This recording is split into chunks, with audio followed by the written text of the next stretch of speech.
Gerbiama viceministrė, truputį neteisybę pasakėt, kad čia darbuojatės, jūs ko gero nuo tada darbuojatės, nuo 22 metų. Aš manyčiau, kad jau 5 bent metų, kaip kregždučių lizdas lipdoma šitas įstatymas. Ir švietimo ministerija, yra nepralenkiama įvairiausių lesyklėlių kūrimo srityje. Daugiausiai, taip, čia kolega pataisė ne lesyklėlės, o agentūros yra.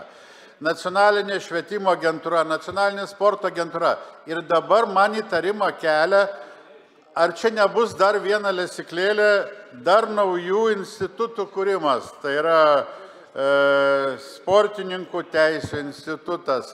Ar nepakanka, kad tai būtų prie nacionalinės sporto agentūros?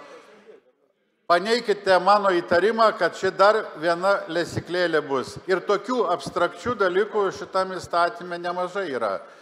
Ir keliančių abejonių. Ačiū. Ačiū už klausimą. Tai jeigu dėl sportininkų teisų atstovo, tai mes įvadiname institutą, tai yra viena pareigybė, kurį įskirs švietimo mokslo ir sporto ministras ir jo būtent vieta, darbo vieta techniškai ūkiškai aptarnaus Lietuvos antidopingo agentūrą, kurią matome kaip irgi koncentruojančią ir sprendžiančią klausimus susijusius su dopingo vartojimu. Sportas ateina nauja funkcija manipuliavimas, tai net galvojame galbūt apie pačios agentūros pavadinimo keitimą, integralumo,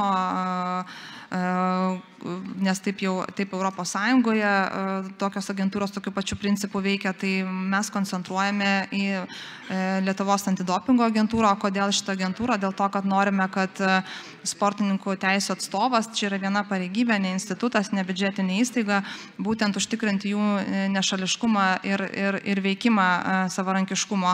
Tai kadangi agentūra pati sporto ir skirsto valstybės stipendijas ir premijas, tai keistai atrodytų, kai jinai pati kritikuotų galbūt atitinkamą savo sprendimą. Tai dėl to modeliuojame labiausiai nešališką instituciją, tą pareigybę.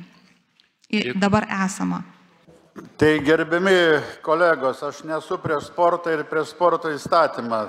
Tačiau, vien jau teisės departamento 48 pastabos rodo, kad problemų ir spręstinų dalykų šitame įstatyme dar yra į valias.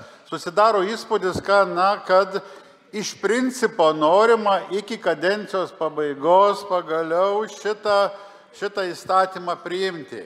Nesvarbu, kad jis nebus kokybiškas. Akivaizdu, kad užsitęsęs jau 5 metų ir daugiau tas kregždučių, kaip pasakiau, principų lipdomas tas lizdas, tas įstatymas rodo, kad matyt nepasiteisino ir sporto departamento panaikinimas, ir jo neišgelbėjo ir atsiradimas naujų agentūrų, nacionalinės sporto agentūros, švietimo agentūros, kur tos problemos turėjo būti sprendžiamos, bet jos nėra sprendžiamos. Daug įstatymė yra, abstrakčių dalykų. Aš jau minėjau tą tokį man ne visai aišku reikalingumą sukurti naują institutą, kuris ten vos ne tik sportininkų teisės ir antidopingo problemas spręstų. Bet yra daugiau tokių abstrakčių dalykų. Pavyzdžiui, valstybės 23.1. Valstybės teigia įstaigą, kuris sudarytų sąlygas sportininkams rengti. Tai kad čia žinau, kas pasakoma tokiais teiginiais. Ir aišku, yra ir gerų dalykų. Tas santykis mėgėjų ir profesionaliojo sporto, aukštojo meistriškumo sportininkų ir mėgėjų santykis gerai išaiškintas. Daug dėmesio antidopingo toms programoms. Duok Dieve, kad veiktų, kas čia parašyta, su santykiai su nevyriausybinėm organizacijom, su skėtinėm organizacijom.